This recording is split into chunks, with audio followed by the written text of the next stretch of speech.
Hem de gap sözlesem, sorsam nurgun mesele vaktimiz var, uzarıp gidiyordu. Lekin körülmelerimiz mi kalmıyordu. Her işki adına ait köp inkasnama, köptün köp rahmet etimiz körülmelerimiz gibi. Hem de şu 2019 yılı magnetiski kişilik hukuk mükafatı, 2020 yılı axbaratçılıktaki cesaret mükafatı yarıştınız. Bu mükafatının beriliş, arıq görünüşünü biraz sizden anlayan bolsak. Bilisiz, erkek qırğınçılıqqa uçurgan xalqның bir parçası boluş sübütüm bilen. Men bir adatikimde çetel muxbir emas. Ailemde bevosita mush erkek qırğınçılıqның ta'siriga uçurgan, zulmga uçurgan bir insan boluş sübütüm bilen bu erkek qırğınçılıqni yalğız muxbir emas, bir insan boluş sübütüm bilen qandaq anlatman, nälerge anlatışım kerek degan mush izdeniş boldy mende. UN'ning qaysi bölümlerden tat hükümet naqatları bolsun, qandaq münasibet qılıp, qandaq anlatış, nimeni anlatış, nime ekanligini anlatış to'g'riliq rasmiy plan tuzdim. Bu planlarımның arsida qandaq qılıp hozirgi mushu zulmdorlarni jazolag'il bo'ldi. Ya'ni apam dadamni tutgan, millionlagan Uyg'ur xalqini lagerlarga begunoh so'lgan bularni qandaq jazolash mumkin? Xitoyni qandaq to'xtatish mumkin? Bu haqda izlanish jarayonida albatta do'stlarni tutdim. Amerika hukumati ichidagi tajribali siyosiyonlardan maslahat aldım, to'xtamay ko'rishdim, ishlarni burun urpaqma ishlarni urib kirib dadimni anglatdim degandek mush kongresslarga kirib erinmasdim. Chunki men hayot qutqizyapman deb o'yladim. Shu jarayonda bir Amerika mushu tashqi ishlar ministerligidagi bir do'stimiz, uning ismini aytmay, dediki bizde kural yok emas ba dedi Gulchehra. Bunu Rusiyaga qo'llandik va boshqa yerlarga qo'llangan işte diktatorlarga. Uning ismi Magnitskiy kishilik huquq qonuni dedi. Ha dedim, bunu o'rgandim. Kim bu dedim. Mushundaq bir kishi deb Bill Browder efendini tanıştırdı, mush qonunni tanıştırgıchini. Shuning bilan men dedim, ko'rishiman mush inson bilan, men ko'rishtira olamsa dedim. Bu mukofotdan xabarim yo'q o vaqtida. Sergey Magnitsky degan mushu Bill Browder bir millioner Amerikalik, bunun advokati, Rus advokati. Bu Rossiyada mushu nurg'un iqtisodiy mablag'larni sog'an bir millioner kishi ekan. O'z vaqtida mushu Rossiyaning prezidenti nimaninki mushu pulun to'ngiltib qo'yishiga uchirgan ekan. Shuni baj to'ngiltib qo'ygan bir sabablik bu Rus muxbirini tutgan ekan. Shu Rus muxbiri Rossiyaning turmusida o'lib ketdi ekan. Shuni xotirlash yuzasidan bu Sergey Magnitsky kishilik huquq mukofotini ta'sis qilgan ekan. Hamda bu Bill Browder efendi bir qitim Washingtonga yig'inga kelib qolibdi. Shu vaqtda mening ta'lim, men shu bu odam bilan ko'rishni talab qilayotgan vaqtim to'g'ri keldi. Shu men ta'limimni xat orqali yetkazgandan keyin shu do'stimiz, ya'ni Amerika hukumatida ishlaydigan, darhol men ko'rishay dedi, intayin kichik fe'llik bilan. Bu inson bilan yuzma-yuz o'tirib, Uyg'urlar yuz berayotgan ahvollar, qandaq bu erkak qirg'inchilikni to'xtatish, qandaq qilib men ota-onamga tutilgan urug' tuqqanlarimga qandaq adolat izlashim kerakligi haqida maslahat so'radim. Bu adam intayin ta'sirlangan holda hikoyamni oldi. Men yig'ilsam tang yig'ildi. Shu bilan bir ig'iz gap qotmay turib, shunchalik iliqi nim deymiz hamda sabr bilan oldim. Yenida bularni o'rinlashtirish bekchidikka yenida o'zining bir yordamchisi turdi. U birdan soatga qarab, to'shdi, yig'in vaqti keldi dedi. Uni darhol qo'lini ishitib, sen jim tur degandek-chu. Hozir yig'indimmi muhim bir masala bor degandek uni to'xtatib qo'ydim. Men ishkilandim. Dedi, bugungi butun vaqtim sizga. Hech ishkilanmay gap qiling dedi. Bütün ahvollarni, bildigan ahvollarimni, anglaganlarimni, ko'rganlarimni, ishlagan xabarlarimdan tanlab turib anglatdim. Bo'ldi, men Amerika hukumati va boshqa hukumatlar bu haqda qila oladigan ishlarimni qilaman. Qo'limdan kelishicha yordam qilaman dedi. Bilbraldır efendi kitiplan bir qancha kundan keyin 15 Xitoydagi elchixon xodimlarini, bosh elchilarni 15 davlatning Kanada boshliq. Vallahi nimaga? Shu vaqtidagi Abdunur rayonga, ya'ni Uyg'ur Abdunur rayonining rahbarlariga xat yozg'izdi. Biz Uyg'ur rayonda yashayotgan xalqlarning kishilik huquqidan ansirayapmiz, biz ziyorat qilishni talab qilamiz deb. Uch xat yozg'izdi shu Bilbraldir efendi. Albatta Xitoy uni qo'shilmadi. Ammo bir kuni telefon qabul qildim. Undan bir necha oy o'tgandan keyin tuyuqsiz telefon qildi Bil efendi o'zi.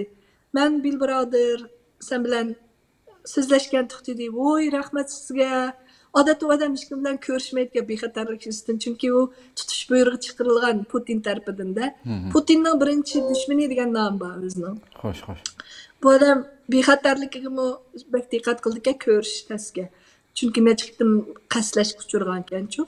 Shu o'zi telefon qilib, sen bu yillik, ya'ni 2019 Magnitskiy kishilik huquq mukofoti sohibi bo'lib tanlandim. Bütün şu mukofot sahiplerini tanlash komitetidan hammamizdan o'rtaq ovoz bilan seni tanladik dedi. 20 necha odam tanlaydi ekan. O'xshamagan sohalardan taklif qilingan mutaxassislar tarafidan. Nim deyishimni uqmay qoldim. Chunki men undan bir mukofot olaman degan nimada anlatmagan u dedim. O dedi bu jasoratingdan men hayron bo'ldim, o'zim hurmat bildirman.